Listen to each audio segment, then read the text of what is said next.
Hello, everybody. How are you? Forgive my looking at the iPhone here. I'm not a professional film recorder. I'm just using my iPhone here to record this very important message. By the way, my name is Payman. I'm from Iran originally. I came to the United States when I was 16 years of age and went to high school here, got my college degree here, even got my master's here. I became a U.S. citizen in 1989, and that little number of years that I had there between the time that I arrived at the U.S. and the time I became a U.S. citizen is because I really wanted to make sure, that I was making the right decision. I love my Iranianism, if you will. I love Iran. I love its food, culture, history. I'm very proud of it. But I'm more grateful, in fact, to be a U.S. citizen. I became a U.S. citizen in 1989, naturalized U.S. citizen. I took the citizenship test. I'll never forget that the individual who was at our ceremony that day when we got sworn in as U.S. citizens gave a talk, naturally, as they always do. And what he said always sticks with me. He talked about the fact that today, in a matter of speaking, I was voting for democracy. And I've never forgotten that. With my heart, that made sense, that I was taking a step for democracy. And I've never looked back. Very grateful that I became a U.S. citizen. It was one of the happiest days in my life. And so, this is 2020 now, and it's basically 43 years later. By the way, in case I didn't say it, I'm Payman. That's my name. And in the 43 years, I have to tell you that I've never missed Iran so much that I even wanted to go back, because I became so impressed with my new home, which is no longer really that new. I became so impressed with America, so overwhelmed, preoccupied, occupied with all the blessings that I had in this country, that I never even gave it a thought of going back. I just stayed and I tried to assimilate. And I hope you like my English, because I learned it. I blended in and, decided to swim instead of sink. And that method, back in those days anyway, worked and worked very well. So much so that I became a language arts teacher at the secondary level, teaching English, literature, grammar, speech, debate, drama, all those classes. And I did it for 28 years. I just very recently, through the grace of God, retired after 28 years of teaching. And I'm very grateful for my career. I think it was a phenomenal career. Got to learn a lot about people. Got to learn a lot about America. I had the privilege of working for at least 6 to 7 years of those years with Native American students. I had the privilege of working with Hispanic students, Hispanic American students, and of course Anglo American students. And it's just been a terrific, terrific number of years and career. I'm really grateful, as I record this video, that I had that experience. I have to tell you that the reason why I decided to record this video is to simply share with you that as a U.S. citizen, as someone who came from Iran and got naturalized here, I really don't find this nation to be a racist nation. I really don't. There's a lot of presentation these days about America being racist and having a racist foundation. With my entire being, and I've very seriously thought about this. Remember now, but when I became a U.S. citizen, it was a serious decision. I didn't do it right away. I had what they call a green card in those days, and which allowed me to work here and to live here as long as I wanted to. I didn't really have to become a U.S. citizen. I know of people today that still don't have their U.S. citizenship. They have permanent residency, and they do just fine. They live here, they work, but they're not American citizens. So taking that step in becoming an American citizen was very important and very serious. And I took my time. I'm an intellectual person, as you might possibly tell a little bit. Um, I took my time. I thought about it because it was an important decision. And with every ounce of my being, I decided it was the right thing to do. So I go back to the words of my father, Jay, who told me why he brought me to the United States, who very proudly did so, brought all of us kids here, and did it at a time really where he had a pretty good job in Iran. He was making very decent money. He was very much in demand, I should say. And he had really a very good life in Iran, but he let all that go in his, I guess you could say, early 50s. And he came all the way over here and decided to start his own business. He started a junkyard slash auto shop. You know, he worked on cars, he fixed them, but he also bought and sold parts. And, you know, my brother actually worked with him for a number of years, and they operated the yard for a number of years. But he did that, and he was very proud of that. He was very grateful he came here, and he talked very gratefully about the U.S. and about the business he had here. He had repeated customers. They loved his work, very satisfied with him. And he always told me, he said the reason why he brought me here is because here in the United States, we're all accepted. We're not judged by the color of our skin or the ethnicity that we have from where we are from. And I have to tell you that if anybody knows that, it would be my dad, because he also lived in Germany for up to 7 or 8 years at the time.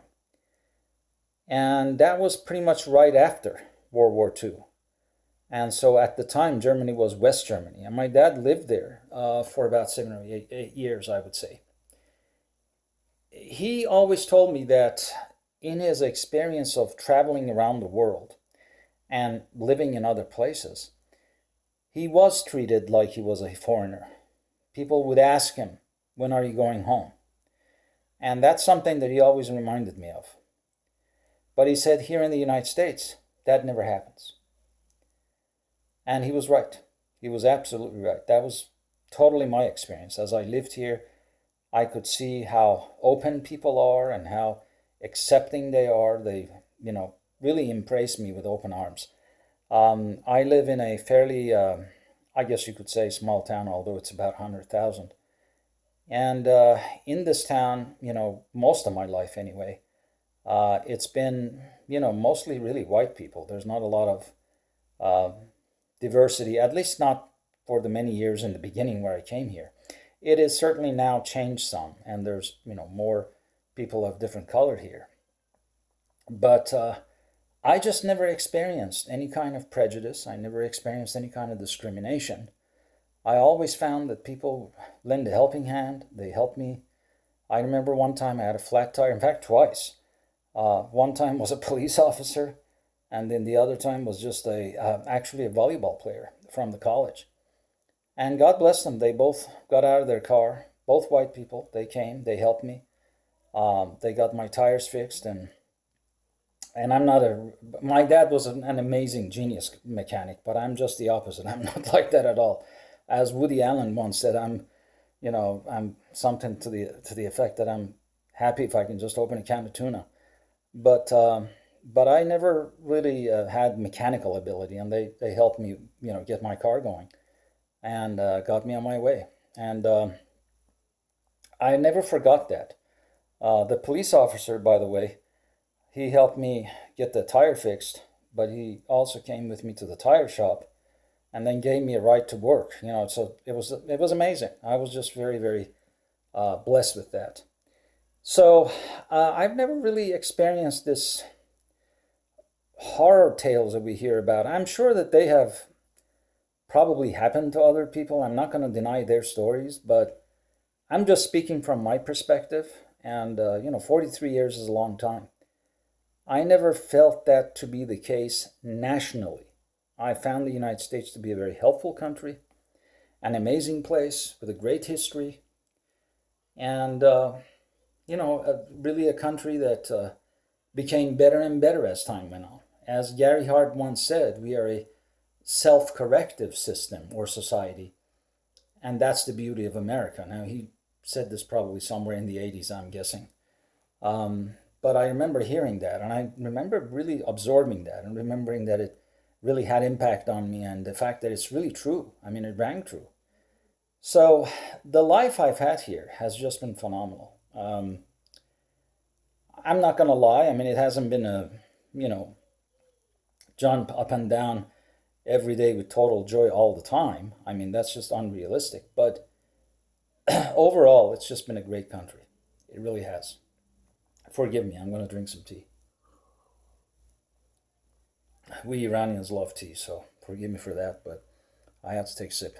So it's really been a blessing, and I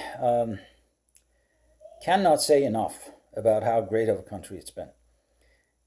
As a result of that, I found two things necessary. One was to record this message and put it on YouTube, which is something I never thought I would do. I've never done it before.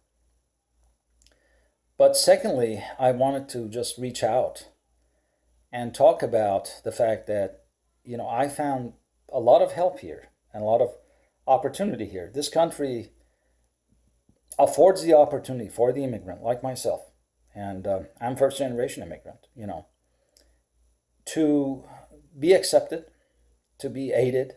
You know, people that want to start a business, if they really truly want to do that, there's a way for them to do it. People will help them, banks will help them, and they can get a loan and they can get started, and then they can pay it back when they make the money. And which in part is what my dad also did. He had some help, but he was able to pay all that back. And I'm just grateful for that. I was able to get my education, by the way, with student loans. I got, I think at the total of what I owed when I got all done with my education was something like $18,000 in student loans that I had. But you're looking at a guy who has his master's, and I just was very grateful for my education at the time. And I've been able to pay all that back. I don't owe a penny. And I'm grateful that I was able to pay it back. And then so that that money is there for the next person who needs it. That's always the way I looked at it. And it's just worked out beautifully. I have no regrets at all, really. And so I wanted to just reach out and talk to you about the fact that, you know, my experience has just been really great. And then also just, you know, record this video because of all the negativity that's going on. So thank you for listening. Thank you for being patient. And I would just ask you to please stand up for this country. There's a lot of negativity out there about this country. I think it's terrible that the statues are being torn. It's terrible that people are making the attempt to change the Constitution, to change our national anthem. I mean, God knows what else is next. And I'm just saying, please stand up for this country, because I personally am very grateful for the United States. Number one, the Lord, Jesus Christ. Number two, the United States. I would not be here today being able to give you this message without the grace of God and without this wonderful country. It is a fantastic place. My dad always talked very highly about it, so it's only appropriate that I excuse my reaching for a minute to show you his picture. This is Jay. God bless him. And this is a guy that he lived in the Soviet Union at the time.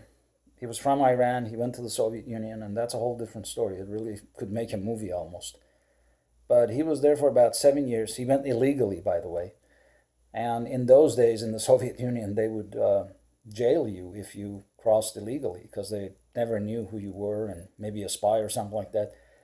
And so they threw him in jail for about 3 years of the 7 years, and then 4 years he lived as a civilian. He learned Russian beautifully.